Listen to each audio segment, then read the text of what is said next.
Hello future CS, कैसे आप सब लोग। आई एम सीए मिच्चर and I welcome you all to my YouTube channel, जहां पे हम सीए इंटरमीडिएट के लिए डीटी डोज बैच कर रहे हैं, जिसमें हम एक एक टॉपिक उठाते हैं और उसे एक क्रिस्प एग्जाम ओरिएंटेड रिवीजन करते हैं। तो अभी तक हम बहुत सारे टॉपिक्स कर चुके हैं। आज का हमारा जो टॉपिक है क्लबिंग ऑफ इनकम, बहुत छोटा सा टॉपिक है पर एग्जाम में आ सकता है। अभी जो रिसेंट सितंबर अटेम्प्ट हुआ उसमें एमसीक्यूज आए थे इस टॉपिक पे। तो आपके भी अटेम्प्ट में, अगले जनवरी वाले अटेम्प्ट में भी इस पे कोई क्वेश्चन आ सकता है, एक एमसीक्यू भी आ सकता है, कुछ भी आ सकता है। तो आज हम क्लबिंग पढ़ेंगे। एक छोटा वीडियो होगा, आप यही वीडियो 2 बार देख लेंगे। आपको इसके अलावा कुछ भी क्लबिंग को और करने की जरूरत नहीं पड़ेगी। ये सफिशिएंट वीडियो हो जाएगा इतने के लिए। तो दैट्स इट, चलो शुरू करते हैं। तो देखो, आ जाओ। Income of other person included in assessee's total income, इसको हम बोलते हैं क्लबिंग। क्लबिंग ऑफ इनकम यानी किसी और का इनकम जो है आपके इनकम में ऐड किया जाता है एसएससी के इनकम में, ठीक है। तो कंसेप्ट ऑफ क्लबिंग देखते हैं। सेक्शन 60 से 64 में इसे दिया गया है।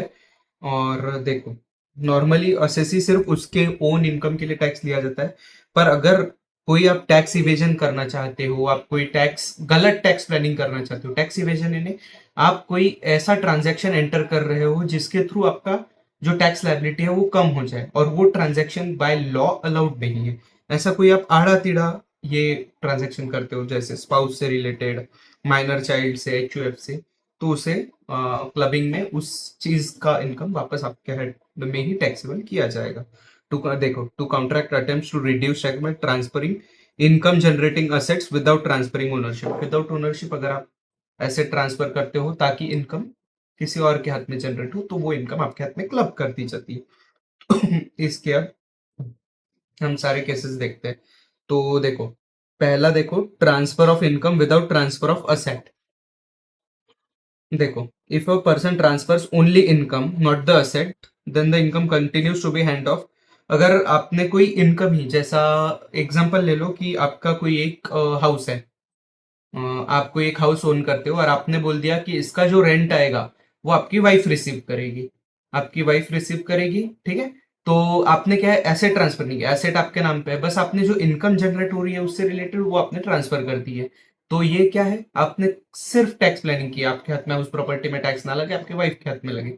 हो सकता है आपके वाइफ की अगर टैक्सेबल अदर इनकम जीरो है तो उसका टैक्स लायबिलिटी जीरो हो जाएगा, तो उसलिए ये टैक्स प्लानिंग है। तो देखो, Mr. A gives his wife right to receive rent from his house but does not transfer the property. Rent will be clubbed with Mr. A's income. तो वापस mister A की इनकम हाथ में ही वो income जो रेंट आ रहा है वो टैक्सेबल हो जाएगा, ठीक है। और एक एग्जांपल देखो, mister Watson transfers income from godown to his son without transferring the godown. Godown का जो इनकम आ रहा है वो सन को ट्रांसफर किया, गोडाउन खुद के पास ही रख दिया, तो भी इनकम टैक्सेबल अंडर मिस्टर वत्सन, ठीक है। अगला देखो, revocable transfer of assets. Revocable transfer of assets यानी हम ऐसा बोल सकते हैं कि देख लो, आपके पास कोई असेट था, आपने किसी को दे दिया और उसे बोला कि मेरी जब मर्जी होगी मैं ले लूंगा, या फिर 2-3 साल तू रख, बाद में मुझे वापस कर देना। तो ऐसा अगर आप ट्रांजैक्शन एंटर करते हो तो भी उसका जो इनकम आएगा वो आपके हाथ में ही क्लब कर दिया जाएगा। ट्रांसफर इज रिवोकेबल इफ, देखो, it includes a provision for retransfer of income assets. यानी वो ये करता है कि अभी 3 साल तुम रखो, बाद में मुझे दे देना। रीट्रांसफर का एक प्रोविजन अगर आपके एग्रीमेंट में एंटर होता है, यानी ट्रांसफर रिवोकेबल है, यानी क्लब कर दिया जाएगा। देखो, उसके बाद में ट्रांसफर और power to resume control over the income.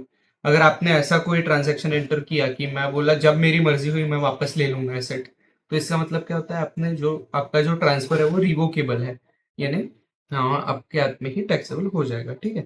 अभी हमने 2 केसेस देख लिए, अभी तीसरा केस देखो, एक्सेप्शन, इररिवोकेबल ट्रांसफर। आप देखो, सेक्शन 61 कहाँ अप्लाई नहीं होता है, सेक्शन 61 बात करता है रिवोकेबल ट्रांसफर की। अब सेक्शन 62 बोलता है कि रिवोकेबल ट्रांसफर के कुछ एक्सेप्शंस दिए, वो अप्लाई नहीं करेगा if transfer by way of trust is irrevocable during the life time of beneficiary. अगर मैंने ऐसा बोला, मैंने समझ लो मैं हूं, मैंने किसी एक एक्स बंदे को, एक्स का नाम लेते हैं आदित्य, मैंने कोई एक आदित्य है उसे मैं अपना शॉप दे दिया, मैं बोला इसको भाई तू यूज कर और तेरे डेथ के बाद मुझे वापस दे देना, तेरे डेथ के बाद ये वापस मेरे पास आ जाएगा। तो ये कैसा हो जाएगा, ये ट्रांजैक्शन उसके डेथ के बाद में रिवोकेबल है। इररिवोकेबल वो लाइफ टाइम में रिवोकेबल नहीं है, तो सेक्शन 61 अप्लाई नहीं होएगा। दूसरा देखो, transfer during life time of transfer and derives no benefit from such income. जो है मैंने आदित्य को दे दिया और मैं उससे अब कोई बेनिफिट नहीं ले रहा हूँ। जो उससे इनकम आ रहा है वो पूरा आदित्य का है, पूरा है, मेरा कोई लेना देना नहीं है, तो वो मेरे हाथ में कोई उसमें नहीं आएगा। ठीक है, तो उस पर 61 अप्लाई ही नहीं होएगा। ठीक है, mister Rajesh transfer is house to a trust for mister Ramesh for life, income taxable in trust and still Ramesh की डेथ तक इनकम ट्रस्ट के हाथ में टैक्सेबल होएगा। After Ramesh death income become taxable in Rajesh, वापस मेरे हाथ में आ जाएगी, तो ये इररिवोकेबल होगा। ठीक है, अगला देखो, income of other person includable in individuals total income. देखो, सबसे पहले remuneration to spouse. Remuneration to spouse यानी ऐसा देख लो, आपकी जो स्पाउस है, अगर आप ठीक है, आप लड़का हो, आपकी स्पाउस है, वाइफ है, तो वो अगर कोई सैलरी, फीस, कमीशन, ऐसा कुछ भी अगर वो रिसीव करते हैं फ्रॉम कोई इंडिविजुअल से या फिर ऐसा कोई एंटिटी से जहां आपका सब्सटेंशियल इंटरेस्ट है। अब सब्सटेंशियल इंटरेस्ट यानी क्या, एक तो आपकी वोटिंग पावर जो है वो ग्रेटर देन 20% है, या फिर आपका जो प्रॉफिट शेयर है वो ग्रेटर देन 20% है। प्रॉफिट शेयर फर्म के केस में और जो वोटिंग पावर है वो कंपनी के केस में। मान लो रिलायंस में मुकेश जी है अपने, तो मुकेश अंबानी जी, तो अंबानी जी की जो ये है, रिलायंस में वो 20% से ज्यादा वोटिंग पावर हेल्ड करते हैं। तो कल को अगर रिलायंस सैलरी, फी या कमीशन कुछ भी नीता अंबानी को पे करता है, जो जिसके लिए नीता अंबानी कैपेबल नहीं है, तो जो इनकम है वो मुकेश अंबानी के हाथ में टैक्सेबल हो जाएगी, क्लब कर दी जाएगी। तो देखो, spouse receives salary, fee, commission from a concern which the individual has substantial interest, it's clubbed with ये substantial interest होना चाहिए। substantial interest में 20% वोटिंग पर, 20% प्रॉफिट शेयर, ये कंपनी के केस में, फर्म के केस में। ठीक है, if spouse has technical professional qualification and income is due to the skill not clubbed। अब मान लो जो है नीता अंबानी सीए है, नीता अंबानी को जो है फाइनेंस डिपार्टमेंट में रिलायंस ने जॉब दे दिया, तो क्लब नहीं होएगा, क्योंकि नीता अंबानी के पास टेक्निकल प्रोफेशनल क्वालिफिकेशन है वो सैलरी रिसीव करने की। पर अगर नीता अंबानी के पास कोई क्वालिफिकेशन नहीं है, नीता अंबानी फोर्थ पास है सिर्फ, और उसे उन्होंने सीएफओ बना दिया, chief financial officer. Obviously Nita Ambani के पास टेक्निकल प्रोफेशनल क्वालिफिकेशन नहीं है वो पोस्ट होल्ड करने की, स्टिल वो पोस्ट होल्ड कर रही है और स्टिल उस पर सैलरी ले रही है। तो इसका मतलब यानी जो इनकम है वो क्लब कर दी जाएगी मुकेश अंबानी के हाथ में। ठीक है, mister A holds 25%, his wife unqualified earns 30,000 per month, salary club with mister A's income. ठीक है, if she is qualified not club, simple बात है। गवार है तो नहीं, गवार सब बोलना चाहिए, पर अगर वो आपका स्पाउस जो है वो गवार है तो इनकम क्लब हो जाएगी। गवार नहीं है, पढ़े लिखे, कोई नहीं, नॉर्मल चलेगा। ठीक है, अगला देखो, asset transfer to spouse without adequate consideration. Without adequate consideration, कम कंसिडरेशन में आपने जो है एसेट ट्रांसफर कर दिया। तो देखो, income from asset transfer directly indirectly to spouse without consideration and not under agreement to live apart, clubbed with transferor's income. ठीक है, इनकम फ्रॉम जो ये है वो विदाउट कंसिडरेशन, कैसा आप समझ लो आप, चलो एग्जांपल ये देख लेते। If house property is transferred, ये देखो, wife gifts 5 lakh to husband, wife ने जो है 5 लाख रुपए हस्बैंड को दे दिए, उसने उसे बिजनेस में इन्वेस्ट किया और 4 लाख रुपए अर्न कर लिए। यानी मान लो वाइफ ने 5 लाख रुपए दिए, 5 लाख लेके हस्बैंड ने जो है उससे बिजनेस किया, उससे उन्हें 4 लाख रुपए और कमा लिए। तो हस्बैंड का टोटल कैपिटल कितना हो गया, 3 लाख उसके खुद के थे और 5 लाख वाइफ से लिए, टोटल 8 लाख थे उसके पास। अब वाइफ का शेयर कितना है, 5 लाख में से वाइफ का शेयर इन प्रॉफिट, वाइफ का शेयर इन प्रॉफिट, वाइफ का शेयर कैसे निकालेंगे, 5 लाख उसने दिए थे, टोटल 8 लाख थे और टोटल प्रॉफिट हुआ है 4 लाख। तो जो है 2.50 लाख रुपीज जो है वो वाइफ का शेयर हो गया, ये हो गया वाइफ शेयर इन प्रॉफिट। तो ये जो वाइफ से शेयर है इसको हम वाइफ से इनकम बोलेंगे। ठीक है, मान लो इसकी जगह अगर उसका ओन कैपिटल 0 होता, पूरे 5 लाख जो है हस्बैंड ने दिए और पूरे 5 लाख का सिर्फ 5 लाख ये उसने हस्बैंड ने खुद के जेब से कुछ भी लगाया, तो 5/5 × 4 होता, पूरा 4 लाख जो है वो वाइफ के हाथ में क्लब हो जाता है और वाइफ की ही इनकम बोलते हैं, हस्बैंड के हाथ में कुछ भी नहीं। इस वाले केस में जो है, ये जो है 4 लाख माइनस 2.50 लाख, इन्हें जो है 1.50 लाख रुपीज जो है, ये हस्बैंड का टैक्सेबल हो जाएगा। ठीक है, 1.50, ठीक है। If amount was given as loan not gift, no clubbing. अगर वाइफ ने लोन दे दिया और हस्बैंड उसको रीपे करता है या फिर विथ इंटरेस्ट रीपे करता है, तो उस पर कोई क्लबिंग नहीं आएगा। ठीक है, एक्सक्यूज मी। हाँ, तो देखो, natural love and affection adequate consideration नहीं होता, समझा, याद रखना। ठीक है, अगला देखो, transfer for benefit of spouse. If an individual transferred asset to any person AOP for direct or indirect benefit of spouse, the corresponding income is clubbed with transfer. अब मान लो आप है, आपके पास एक कंपनी, आप कंपनी होल्ड, कंपनी में आप डायरेक्टर हो, आपकी 100% आप ही शेयर होल्डर हो, आपकी ओपीसी 1% कंपनी है, और मैंने आपको बोल दिया भाई मैं तुझे 5 लाख रुपए देता हूँ, तू मेरे वाइफ को जो है अपने इसमें एक क्या बोल सकते हैं, तू मेरी वाइफ को अपने कंपनी में जॉब पे रख ले, वो कुछ नहीं, बस तू उसे 25,000 30,000 रुपए सैलरी हर महीने देते जा। मैंने ऐसा उसके साथ क्लॉज कर दिया कि, समझा, तो ऐसा है। मैंने जो है मैंने असेट दिया, समझो मैंने शॉप दे दी कि भाई तुझे अपना दुकान चलाना है, इस शॉप में चला, तुझे अपना जो भी बिजनेस करना है मेरे शॉप से कर, बस बदले में मेरे वाइफ को जो है, मुझे रेंट मत दे, मेरे वाइफ को 25,000 रुपए सैलरी दे देना। तो ये क्या किया है, मैंने एक एसेट दिया है जिसके लिए मेरे स्पाउस को कोई इनडायरेक्ट बेनिफिट दिया जा सके। तो ये मैंने कुछ नहीं, बस एक रेंट ही लिया है, बस वो सैलरी के रूप फॉर्म में लिया है, तो ये मेरे हाथ में क्लब कर दिया जाएगा। ठीक है, सिंपल पॉइंट है, सेम है। Income to son's wife, daughter in law के इसमें विदाउट एडिक्वेट कंसिडरेशन अगर आप अपने डॉटर इन लॉ को कुछ देते हो, तो भी वो क्लब कर दिया जाएगा। ठीक है, ट्रांसफर। इसका एग्जांपल देखो, मिसेस कस्तूरी जो है transfers property to a company directing 36,000 rent per month to be used for daughter in law's benefit. Same ऊपर जैसा स्पाउस के लिए था कि मेरे स्पाउस को, सेम वैसे ही मैंने सेम अपने डॉटर इन लॉ के केस में भी किया, तो वो मिस्टर कस्तूरी के इनकम के साथ क्लब कर दिया जाएगा। इसको हम ये दोनों सेक्शन सेम सेम समझ सकते हैं। ठीक है, इसमें स्पाउस है, इसमें डॉटर इन लॉ है। ठीक है, अब देखो, transfer for benefit of son's wife, same जैसा ये दोनों है वैसे ही ये वाला पकड़ लो। ठीक है, सन्स वाइफ के बेनिफिट के लिए क्लब विद ट्रांसफर हो जाएगा। Excuse me. अब अगला देखो, ये वाला जो है ये अच्छा पॉइंट है। ये है माइनर चाइल्ड इनकम। यही आपको एग्जाम में सबसे ज्यादा यही देखने मिलेगा, एक तो ये देखने मिलेगा, नहीं तो स्पाउस वाला देखने मिलेगा। ठीक है, और एक बाद में आएगा क्रॉस ट्रांसफर का, वो देखने मिलेगा, उसके अलावा यूजुअली पेपर में कुछ नहीं आएगा। ठीक है, all incomes of minor child is club with that parent which income is higher. मान लो आप हस्बैंड है, हस्बैंड की इनकम है 10 लाख, वाइफ की इनकम है 12 लैक्स।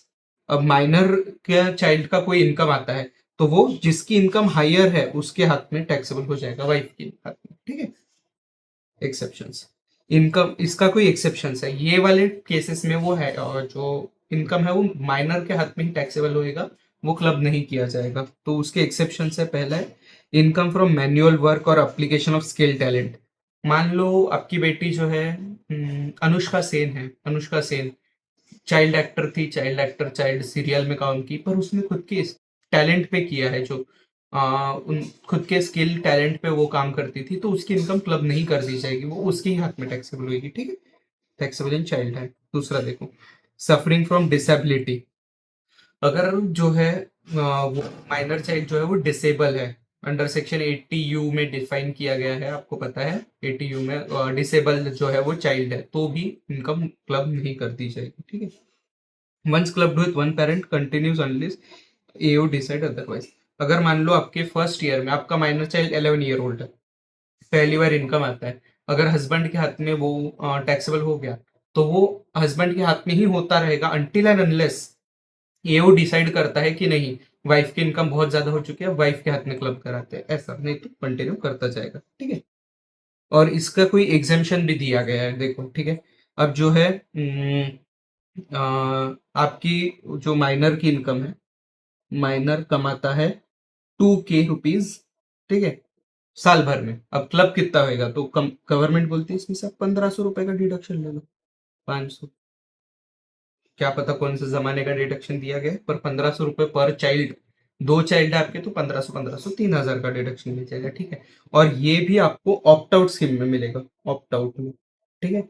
डिफॉल्ट में नहीं मिलेगा, डिफॉल्ट में नहीं मिलेगा, ठीक है, याद रखना। दूसरा है twin daughters earn 2000 each, son earns 12,000 plus rent from flat gifted by mother, ठीक है। तो 2000 भी अर्न करते हैं दोनों ट्विन डॉटर्स, और जो सन है वो 1200 रुपये अर्न करता है, प्लस उसको रेंट भी आता है from flat gifted by mother, mother ने गैप फ्लैट गिफ्ट किया था सन को, उससे उसके रेंट भी आता है। तो देखो, daughters and sons small income club after 1500, but rent from house taxable directly in mother's and deemed donor, ठीक है। तो जो ट्विन डॉटर्स और सन का जो ये है इनकम, ये वाला 2000 और 1200 वाला, ये इसमें से हम 1500 का डिडक्शन ले लेंगे, ये तो जीरो हो जाएगा, और इनमें से 500 तो 500 जो है वो क्लब होता जाएगा। जो भी जिसका भी इनकम ज्यादा है, हस्बैंड या वाइफ, मदर या फादर, उसके हाथ में। और जो फ्लैट से जो ये आया है वो क्लब नहीं होएगा, वो डायरेक्ट ही उसके मदर के हाथ में टैक्सेबल हो जाएगा, क्योंकि वो टीम डोनर मान दी जाएगी, विदाउट एडिक्वेट कंसिडरेशन ट्रांसफर किया गया है, ठीक है। तो देख, child earns 32,000 from dance plus 3000 bank interest, 32,000 not जो है क्लब नहीं होएगा, क्योंकि वो स्किल बेस्ड है, उसने डांस किया है।